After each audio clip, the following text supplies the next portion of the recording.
आज दिनांक 11 मार्च 2024 को बिहार राज्य नोनिया बिंद बेलदार महासंघ का जिला स्तरीय अधिकार सम्मेलन सह अभिनंदन समारोह का आयोजन बिहार शरीफ के कर्पूरी भवन टाउन हॉल में किया गया, जिसकी अध्यक्षता रामप्रवेश चौहान जिलाध्यक्ष ने किया। पूर्व उप मुख्यमंत्री महोदया रेणु देवी एवं प्रदेश संयोजक धर्मेंद्र चौहान द्वारा संयुक्त रूप से द्वीप प्रज्वलित कर सम्मेलन का शुभारंभ किया गया। सभा को संबोधित करते हुए प्रदेश संयोजक धर्मेंद्र चौहान ने कहा कि नालंदा जिला में नोनिया बिंद बेलदार की तीसरी सघन आबादी है और पूरे बिहार में जातीय जनगणना के सरकारी आंकड़े से लगभग 4% आबादी दिखाई गई है, जबकि सही तरीके से गणना किया जाए तो 8% से कम नहीं है।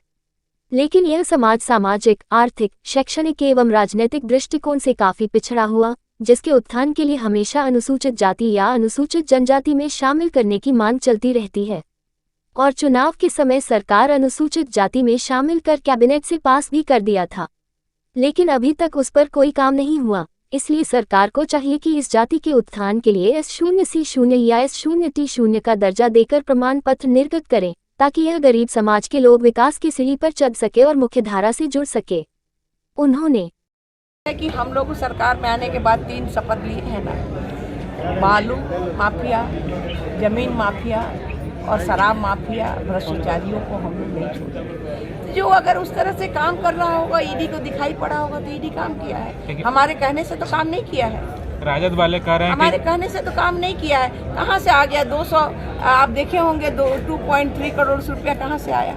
राजद वाले कह रहे हैं कि 2024 में जनता छापेमारी करेगी और सत्ता से बेदखल कर देगी। तो आएगा, समय आएगा तो देखा जाएगा ना। उस समय तो 25 में हम ही सरकार बनाएंगे, 24 में हमारी ही सरकार बनने वाली है। इसलिए इसके लिए चिंता नहीं करना है। जिसको चिंता करना है वो चिंता करेगा, मुँह से कहने से नहीं होता है।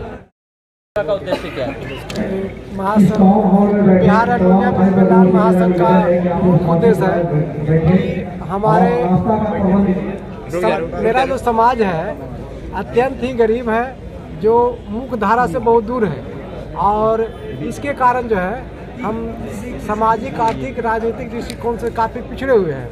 इसलिए हम लोग सभी जो भी सरकार है हम उससे मांग करते हैं कि हमारी जाति को अनुसूचित जाति में शामिल करें या अनुसूचित जनजाति में, जहां जो अगर सरकार को सुटेबल बैठता है वो हमें उसका दर्जा दे। क्योंकि जब तक हमें SC या ST का आरक्षण नहीं मिलता है तब तक हम लोग मुख्य धारा से नहीं जुड़ पाएंगे। इसलिए हम मांग करते हैं कि इसमें हमें अनुसूचित जाति या जनजाति का दर्जा मिले। देखिए, आज नालंदा जिला स्तरीय नोनिया बिंद बेलदार का जो बैठक हुआ उसमें मुख्य अतिथि माननीय पूर्व डिप्टी CM श्रीमती रेणु देवी जी, और जो हम लोग को जो सरकार के बलगलावा के चलते हम लोग के आरक्षण भी नहीं मिल पाती है और जो हकदारी 4% जो जनगणना में है उस आधार पर भी हम लोग का हक नहीं मिला जा रहा है। इसलिए हम लोग आज जिला स्तरीय नालंदा में टाउन हॉल में नोनिया बिंद बेलदार का बैठक बुलाए हैं और अगर जो लोकसभा टिकट नहीं मिलती है तो निर्दलीय उम्मीदवार भी हम लोग नालंदा से एक उतारेंगे। और इसी तरह आज टाउन हॉल में नोनिया बिंद बेलदार का बैठक हुआ है। अगर जो नहीं मिलता है तो अपना उम्मीदवार उतारेंगे और अगला विधानसभा 2025 में हम लोग आज टाउन हॉल भरे हैं। 2025 में सर्व कल्याण भर के सरकार के जवाब देंगे कि हम लोग जितना आबादी है उतना हकदार दीजिए, न तब उस समय भी सरकार के खिलाफ हम लोग उम्मीदवार विधानसभा में उतारेंगे। क्या उद्देश्य है? मैं नालंदा जिला हिलसा प्रखंड वर्तमान मुखिया जुनियाद पंचायत का भरत कुमार हूँ। हमें इस सभा के माध्यम से हम लोग को कोई भी सरकार आज तक आया सब लोग टहलाने का काम किया। मेरा उद्देश्य है नोनिया बिंद बेलदार संघ को एक करना और अपनी मांगों को उनके पास रखना। हमें सबसे पहला मांग था, करीब 20 वर्षों से हम लोग का मांग चल रहा है कि नोनिया बिंद बेलदार को ST SC में शामिल किया जाए। उत्तरी बिहार तो ठीक है, दक्षिणी बिहार में अभी तक हम लोग को कहीं MLC या विधान पार्षद किसी में कहीं सीट नहीं दिया गया।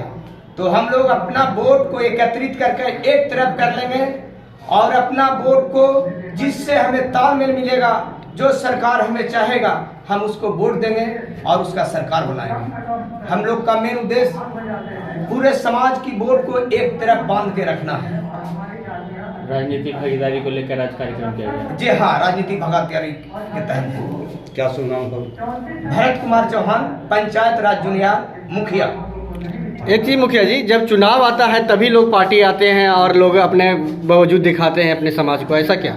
ऐसा नहीं है। हम लोग करीब 20 वर्षों से लड़ाई लड़ रहे हैं, मांग को दिया नहीं जा रहा है। तो अब समय आ गया तो हम लोग अपना तो एकत्रित वोट को कर लिया है, और आने वाला समय में सरकार हो या सरकार जो नहीं है, सबको पाठ पढ़ाने का काम करेंगे, और जो मेरे तरफ हमें साथ देंगे उन्हीं को वोट करने का काम करेंगे।